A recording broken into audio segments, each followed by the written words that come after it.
parents what you do when you get a good point? Yes. It's a 1 second celebration. It goes like this. Oh yeah, everybody do it please. So that was pretty good, but it could have been better. Class, are you ready to show your parents how we do a 1 minute pity party? Okay, ready? Yeah, you just take your shoulders and you go. Everybody do it. Let me hear, oh yeah. Hear who? Raise your hand if you know what you do when I say class. Not looking for you kids. Adult. Preacher. What do you do when I say class? Say class. Stop what you're doing. Look at you in the eyes and hold my hand. Hold your hands, look at your eyes on me. Tell your neighbor what you do, please. That was pretty good. So, first of all, we want to get everybody's attention. Because why would you want to teach or preach if you don't have somebody's attention? The next thing we do is we build manners into our classroom. We say, thank you, you're welcome, a million times a day. Raise your hand if you're in my class and you can give a guess on how many times you said thank you, you're welcome, just today. Samson? 4,000. I don't think we did it 4,000, but we probably did it at least, what do you think, Chris? 42. Yeah, every single one of you kids taught, right? And we said thank you, you're welcome. We did the review, right? And a lot of times I said it. So we build manners into our classroom. So just like class, yes, when I say thank you, you say welcome. And give me this sign right here. However I say thank you, you say you're welcome. You ready? Thanks a lot, class. You're welcome. Everybody making gestures. Grandpas, grandmas, mama. Thank you. You're welcome. So we get your attention, we build in manners, and then we do something called mirror words. That turns on your brain to say exactly what I'm saying. You have to say what I'm saying after me with the same gestures, and you'll understand why in a few minutes, okay? So, class, Yes. mirror words. Mirror words. Rule 1, Rule 1. follow directions quickly. Follow directions quickly. Rule 1, Rule 1. follow directions quickly. Follow directions quickly. Ears off. Ears off. We got your attention. We thanked you, manners. We mirrored words, and now this one's not coming through right. It's called the golden looper. I just did it twice. Now we're on teach okay. So however I say teach, you say okay, and you immediately turn to your partner and keep saying what I taught you over and over and over and over again until I say, what do you think? Class. Yeah, you ready? You're going to say, rule 1, follow directions quickly. Teach. Okay. Rule 1. Follow directions quickly. Rule 1. Follow directions quickly. Rule 1. Follow directions quickly. Rule 1. Follow directions quickly. Rule 1. Follow directions quickly. Rule 1. Follow directions Hey, class. Yay! Yes! Thank you, class. You're welcome, Miss Austin. Oh yeah! So that's how we do all of our teaching. Now, just for a moment, I want you to imagine the most difficult kid you've ever worked with sitting in this chair right here. Now listen, I said the most difficult. Some of you are thinking of 7 or 8 right now. Yeah, especially school teachers, especially grandparents. I want you to think about a kid that just could not sit still. Maybe guys, you can think of somebody in our classroom that just cannot sit still. Alright? And we're going to put this kid right here in this chair and expect to teach them. And you know what they're going to do? They're going to be up. They're going to be down. They're going to be around. They're going to turn the chair upside down. They're going to, can I go to the bathroom? They're going to on and on and on. Now I want you to imagine that same kid. You got a kid in your mind? Sitting right there. And I pull out my cell phone and I give them Angry Birds. You know what Angry Birds is? Okay. It's a video game. So I give them the video game, and lo and behold, that kid who could not sit still, could not concentrate, could not do anything we asked him to, can sit there for 3 or 4 hours. I'm not kidding you. Sure. Some of your kids play video games till 2 o'clock in the morning. How do I know? Because they tell me. So here's this kid. Yeah, he can sit for hours and not have to go to the bathroom. Yet in church, we can't get the kids to sit at all and not go to the bathroom, can we? I mean, for some of the adults, right? So today we're going to look at the secret of the multi-billion-dollar video game industry. And why in the world are we not using it in our classroom? Are you ready? You did wear your sock suspenders, right? Yeah, because our class is going to do that class. Knock socks off. We're going to knock your socks off. Today, you are going to learn 8 new vocabulary words. What's this mean, class? College level vocabulary words. You're not only going to learn the word, you're going to learn the definition, you're going to learn where it is on your brain, and you're going to learn the gesture that goes along with it. So are you ready, class? Yes. Class in class. Yes, yes. Thank you, class. You're welcome, Miss Austin. Listen carefully. I want you to mirror my gestures, but I don't want you to say anything. The first brain area we're going to talk about is called the Wernicke's area. It's old. You know how to tell me I'm still cold, class. I'm going to introduce your brain to you first, okay? This is what we do in our class when we make a mistake. Instead of saying, you made a mistake, we just say, you're still cool. And Mrs. Austin gets cooler and colder along the way. Ready? Class. Yes, yes. Thank you, class. You're welcome, Miss Austin. Mirror words. Mirror words. This is my brain. This is my brain. It weighs 2 to 3 pounds. It weighs 2 to 3 pounds. This is my brain. This is my brain. It weighs 2 to 3 pounds. It weighs 2 to 3 pounds. Mirrors off. Hands off. Teach it. Okay. Weighs 2 or 3 pounds. This is my brain. It weighs 2 or 3 pounds. Hey, class. Thanks a lot, class. You're welcome a lot, Miss Austin. Mirror words. Mirror. One brain. One brain. 2 hemispheres. 2 hemispheres. One brain. 2 One brain. hemispheres. One brain. 2 hemispheres. The right hemisphere Right hemisphere. and the left hemisphere. The left hemisphere. One brain, 2 hemispheres, right hemisphere, left hemisphere. One brain. 2 hemispheres. Right hemisphere. Left hemisphere. Here's off. Notice that not all of us are doing the gestures. We need to do the gestures. Let's hear it. Teach. One brain, 2 hemispheres. Right hemisphere, left hemisphere. One brain, 2 hemispheres. Right hemisphere, left hemisphere. One brain, 2 hemispheres. Right hemisphere, left hemisphere. Yes, yes. Thank you, class. You're welcome, Miss Austin. So I noticed that some of the people that weren't doing the gestures are now doing the gestures. Thank you, class. You're welcome, Miss Austin. Oh, yeah. By the way, if Green Bear wins, we get to roll a die. So you need to go Green Bear win, right? So, hands and eyes. When I say hands and eyes, you fold your hands and get your eyes on me like they're lasers. No matter where I go, you keep them on me. Because I'm going to tell you something really important right now. In your left hemisphere of your brain is a Wernicke's area. It's located right behind your left ear. This is a gesture for the Wernicke's area. Wernicke's area is activated when you're listening. Are you listening right now? Then your Wernicke's area of your brain is being activated. Mirror words. Mirrors. Wernicke's. Wernicke's. Wernicke's. Wernicke's. Activated. Activated. When I listen. When I listen. Wernicke's. Wernicke's. Activated. Activated. When I listen. When I listen. Ears off. Teach. Okay. Wernicke's. When I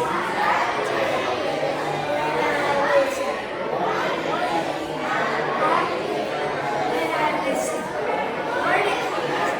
Wernicke's.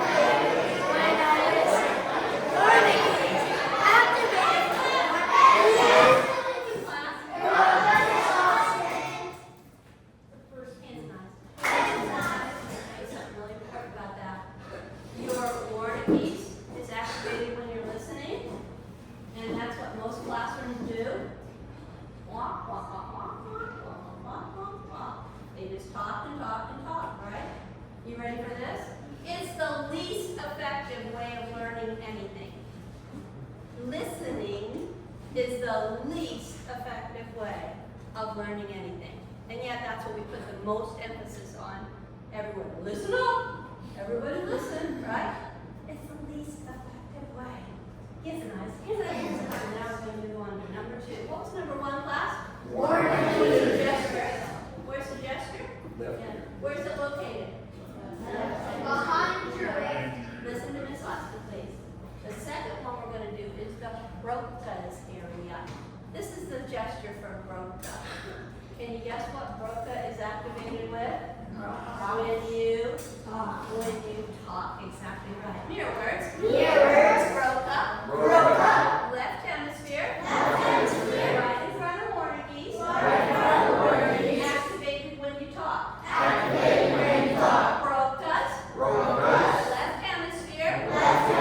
Activated when you talk. Ears off.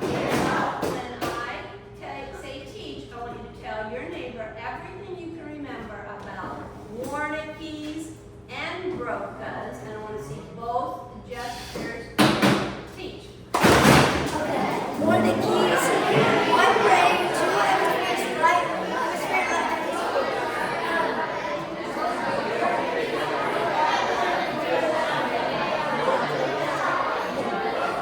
Brocas.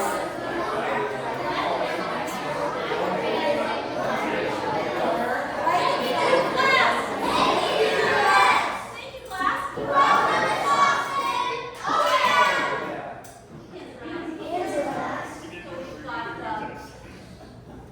We've got the Warnicki area.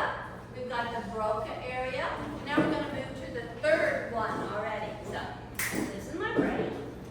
Right in the front, where my little fingers are, is my prefrontal cortex. The prefrontal cortex is the box of your brain. It makes your decisions. Yeah. Mirror words. Prefrontal cortex. Right here on my model. Right here on my brain. Prefrontal cortex. Is the boss of my brain. It makes the decisions. Prefrontal cortex, boss of my brain, makes my decisions. Prefrontal cortex, boss of my brain, makes my decisions. Here's off. Teach.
Broca's gesture. Show me where it is. When's it activated? Top. Show me your prefrontal cortex, where it is. Show me the gesture for it. Yeah, you're on gesture. There you go. And it makes your hands and eyes. I've got to tell you something very important about the prefrontal cortex. Are you ready for this? It is not fully developed until you're in your early 20s. Therefore, I am locked in a room all day with 16 kids who have immature, undeveloped boxes of their brain. They can't make mistakes. Have you ever said to this? Micaiah, why did you do that? Yeah, you know why? Because she doesn't have a fully developed prefrontal cortex. She can't make the right decision. You got to train her to make the right decision. That's pretty cool, isn't it? It's nice. So this is my brain. I didn't say no word yet. Two hemispheres. We're going to take our brain apart. We're going to pull it apart. Got your brain pulled apart? On the inside of both parts of your brain, there is something called the limbic system. Limbic system. Your limbic system is responsible for all your emotions. Every smile, every tear, every pitch, every celebration, every high, every low comes from your limbic system. Mirror words. Limbic system.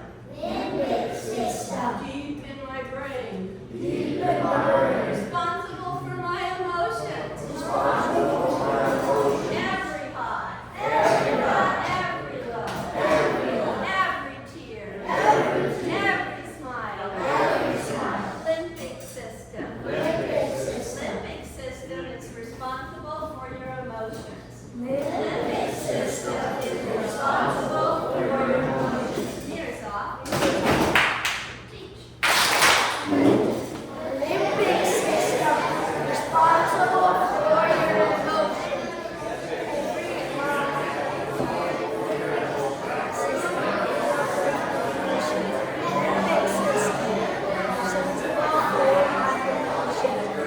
emotions. Limbic system is responsible for my limbic system is responsible.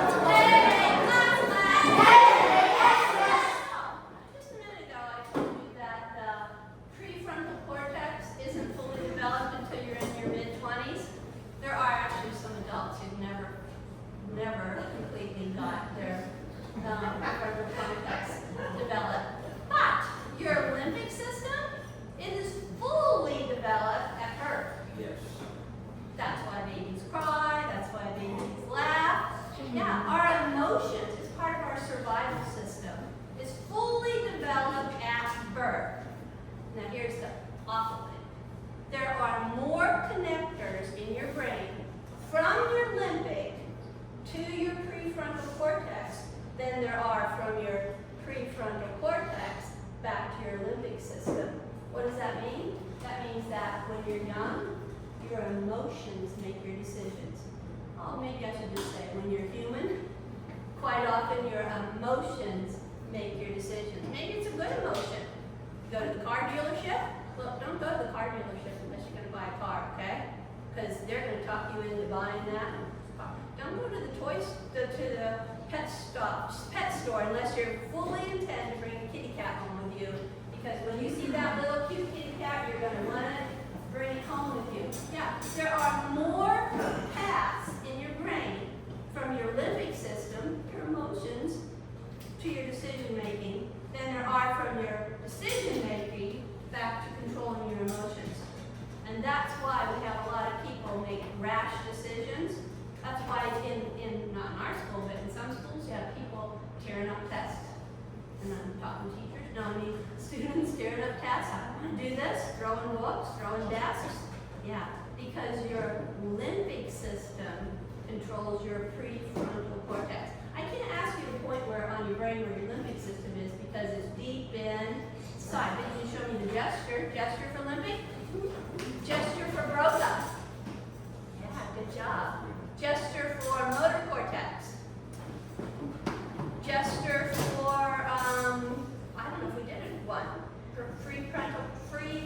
sorry, visual cortex. Yeah, you see? Yeah. How about Wernicke's? That was a long time ago we learned that, wasn't it? Yeah. Hands and eyes. We are almost done. We're on number what? 7 out of 8. Right with your limbic system is a thing called a nucleus accumbens. And that's a nice college word, isn't it? Nucleus accumbens. It's about the size of an almond. That's why I'm going to make this a gesture. It's about the size of an almond.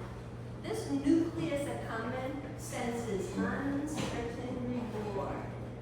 Like, is she going to put up a green bear point or is she going to put up a red bear point? We roll the dice. What do we win on, class? 1, 2, 3. Yeah. What do we do for a 4 and 5? We got grit. We don't quit. What do we do on a 6? Reroll. And you like rerolls better than you like anything else, don't you? Uncertain reward. In a whole brain teaching class, you never say, if you behave, we'll have an extra recess today.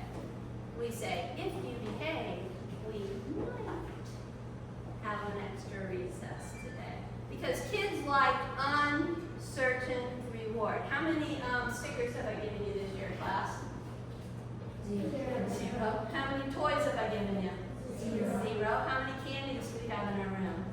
0. You do everything for a what? A star. Everything for a what? For a star, yeah. That uncertain reward. Near words. Nucleus accumbens. Size of an almond. Lives for uncertain reward. Nucleus accumbens.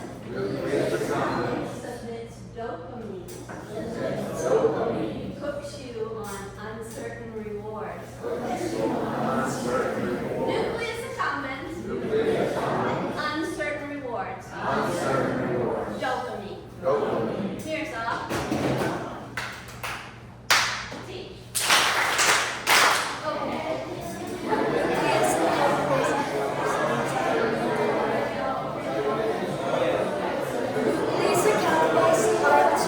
reward. Nucleus accumbens. Uncertain reward. Last one. That was good. They could have been better. So I just checked with the doctor. Did you know we have a doctor in the house? And I asked him, am I telling the truth? And what did you say, Doc? That's true. He said, oh, yes. The last part of our brain we're going to learn today is the biggest point I'm going to make today. And it gets a good name for it because it's hippocampus. How big is a hippo? Huge. How big is a campus? Yeah. So a hippocampus, there's our gesture, is a really, really important part of whole brain teaching. Hands and eyes. Hands and eyes. Your hippocampus makes memories, but it has nowhere to store it. What? I knew that. War of 1812. What date was that? You know what I'm saying? It has no place to store it. It is stored with the other part of your brain that made it. So if you learn how to say a word like onomatopoeia for the first time, you're going to store it in your what? Broca, because you learned how to say it. Yeah. If I meet Chris, his dad, for the first time today, I'm going to look at his face, and I'm going to store it in my cortex. Yeah. If I learn a new wrestling move, and I know no wrestling moves, but if I did learn one, or a tennis, you know nothing about tennis, or how to throw a football, but if I did learn them, where would I store it? Cortex. Listen again. Hippocampus makes your memories, but it has nowhere to store it. It's stored where the memory was made. Clear words. Hippocampus. Makes my memories. Helps me remember. Which president got us through the first economic crisis in America? Martin Van Buren.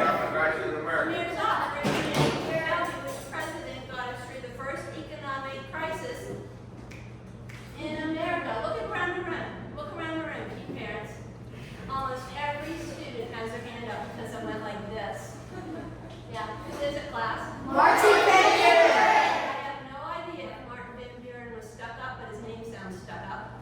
Then the other end. Yeah. Okay, ready? Tell me, kids, if you can tell me what president died after only 30 days in office. What Henry? I don't know. What's his last name? Harrison. Yeah. You know why? Because in our class, we learned that he died because he gave a really long inaugural address and he didn't want to wear a coat and hat and it was raining, or he drank some bad water. But in our class, we say what, Chris? He choked on a hairball. William Henry Harrison. Yeah. So we make things fun in our class, and that's where the memories are stored. If your child doesn't participate with me, they're bringing home a lot of C's, D's, and F's because they didn't store the memories. But if your kids are bringing home a lot of A's and B's, they have been participating very well. Your words. Hippocampus. Makes my memories. Has no place to store it. Hippocampus makes our memories. It has no place to store it. Hippocampus makes our memories. It has no place to store it. Sorry, beer's off. Eat.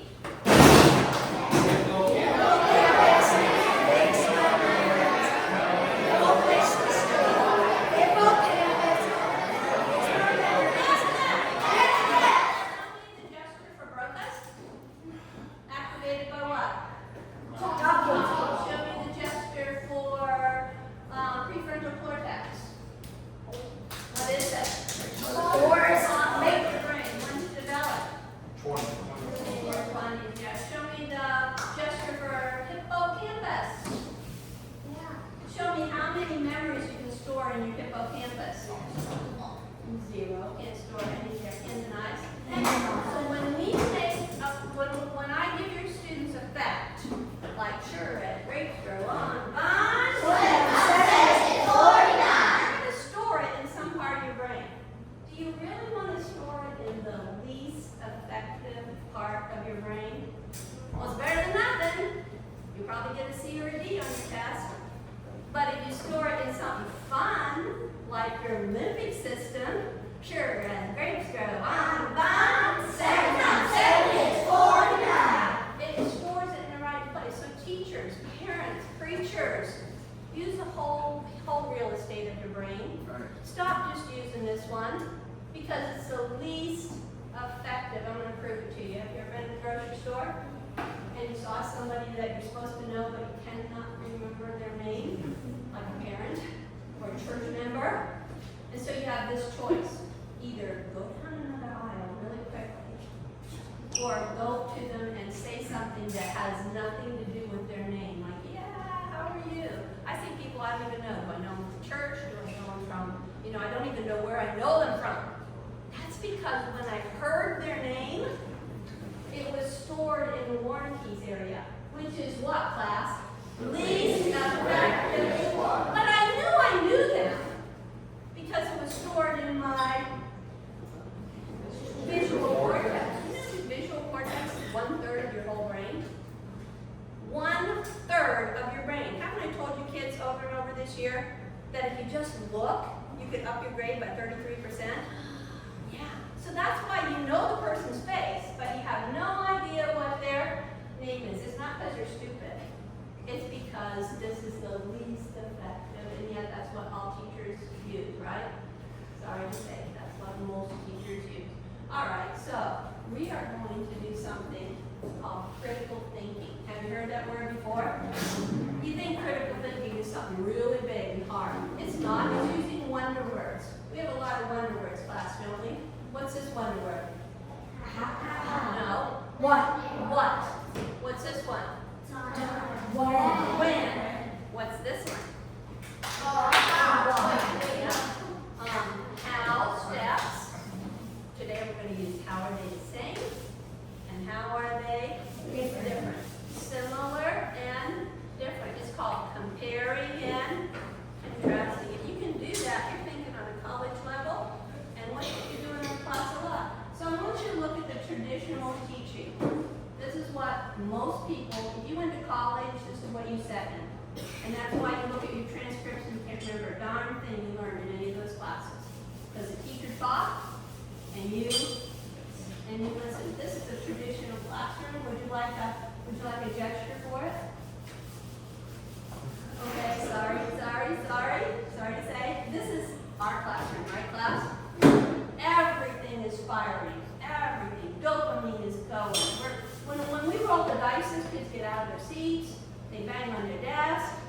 They scream and holler. I don't mind.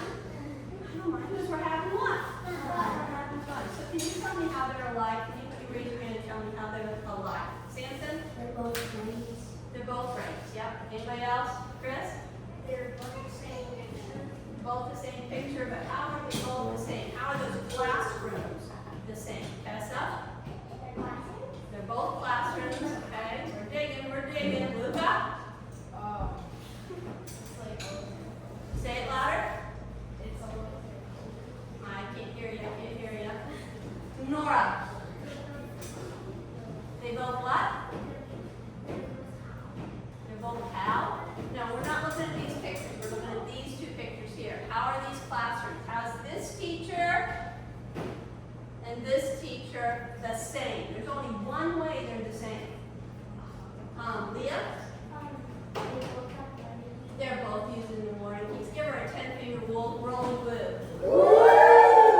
that's what we do in our classroom when you do really well. Yeah. Now, how are they different?